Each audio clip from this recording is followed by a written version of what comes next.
கன்னிராசிக்காரங்கள பொறுத்தவரைக்கும் இந்த தடவ ராசிநாதன் போய் சுக்கிரனோடு சேர்ந்திருக்கிறார். ராசிநாதன் போய் சூரியனோடு சேர்ந்திருக்கிறார். ராசிநாதன் போயிட்டு செவ்வாயோட சேர்ந்திருக்கிற தன்மையில கொஞ்சம் போட்டி மனப்பான்மை அதிகரிக்கும். சில பேர் ஏமாத்துவாங்க, முதுகுல குத்துவாங்க, துரோகம் பண்ணுவாங்க. இதெல்லாம் போன மாசத்துலேருந்தே நடந்துட்டு இருக்கும். இந்த மாசம் இன்னும் கொஞ்சம் வலுப்பெறும். பொருளாதாரத்திற்காக சில விஷயங்களை மேற்கொள்ள வேண்டி வரும்.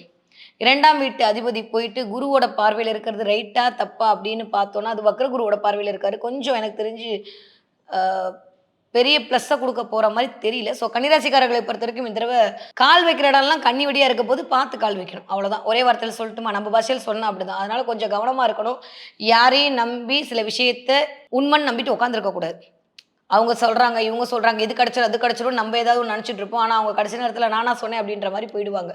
அதனால அதில கொஞ்சம் கவனமா இருக்கணும். 7ஆம் இடத்துக்கு சனியோட பார்வைன்றபோது, கொஞ்சம் உங்களுடைய ஸ்பவுஸோட தொழில் மேன்மை அதிகரிக்கிறதுக்கான வாய்ப்பை கன்னிராசிக்காரர்களுக்கு உருவாக்கி குடுக்கும்.